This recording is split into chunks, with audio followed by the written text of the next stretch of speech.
10 Things You Didn't Know About Pablo Escobar. Who is Pablo Escobar? Pablo Escobar was born in Rio Negro, Colombia in 1949. At the age of 22, he founded a drug cartel in Medellin that lasted more than 20 years.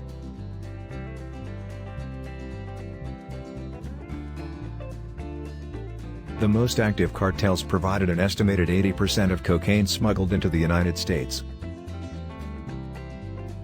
Here are 10 lesser-known facts about one of the most notorious drug traffickers and the leader of the Medellin cartel.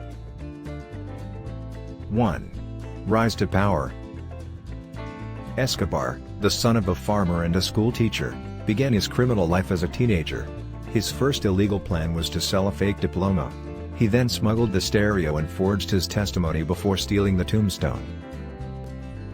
Later, he graduated from the theft of a car, leading to his first arrest in 1974 at the age of 25.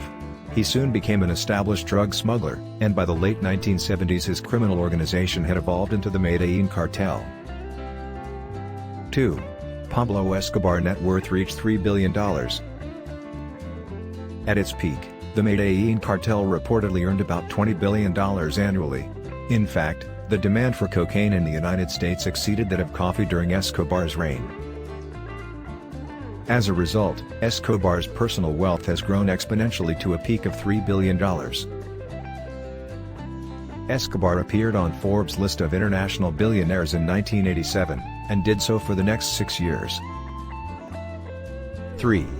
He set out on a reign of terror after his political career failed.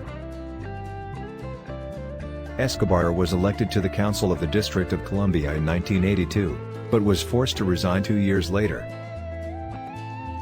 This move eventually turned out to be a strategic mistake. It attracted public attention to the previously lesser-known Escobar and urged journalists to investigate the source of his wealth. Pablo couldn't convince her that he legally made his insane wealth. The government didn't want the suspected criminal in Congress, so they kicked him out. In retaliation for his expulsion from Parliament, Escobar ordered the assassination of the Attorney General who exposed him. 4. Pablo's biggest fear was extradition. Pablo Escobar's greatest fear was his surrender to the United States. He once said there are more graves in Colombia than in American prison cells.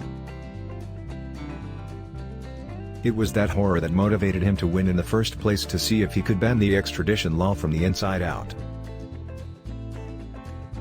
He made his second attempt in an incredible deal with the Colombian authorities. He personally paid $10 billion in cash in Colombian government bonds in exchange for a change in the transfer law. Needless to say, the answer to this was a clear no. 5. He was hailed as the modern-day Robin Hood.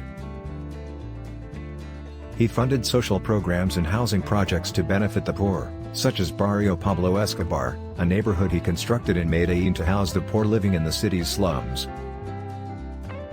He was also a big soccer fan, and he built over 60 soccer fields for the youth. Thousands of people loved him. 6. Several theories float around Escobar's death. It is widely believed that he was shot dead by Colombian police on the roof of Medellin's hideout on December 2, 1993.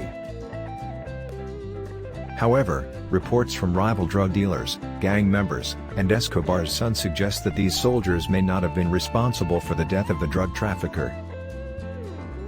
7. Pablo Escobar had multiple nicknames. Throughout his life, Pablo has been Don Pablo, El Doctor, Doctor, El Magico, Magician, El Patron, The Godfather, El Patron, Boss, El Señor, Lord, El Zal. Cocaína, who had many nicknames, including De La, Emperor of Cocaine. It has a lot of nicknames for one man. 8. Escobar run his drug empire operation like a Fortune 500 company. Pablo offered a Learjet to convey his coins lower back to Colombia. The non-public jet may want to deliver almost $100 million on a single trip. Depending on the quantity of cocaine a pilot smuggled, they may earn up to $500,000 a day. In addition, he offered an island at the Manor lower back in order that his jet may want to refuel throughout the stopover. 9. The drug pin had a knack for cleanliness. In fact, each time they raided a safe house that Escobar had used, they always found a curiously sparkling bathroom with brand new fixtures. 10. He was shot a day after his 44th birthday. Escobar is generally considered to have a longer conversation with his son than to prevent him from being followed. But that was the day after his 44th birthday, and he still wanted to talk a bit. This was his own redo, and 10 minutes later, DEA and Colombian special forces stood directly above. Here's a list of 10 facts about Pablo Escobar. Which one did you read the most?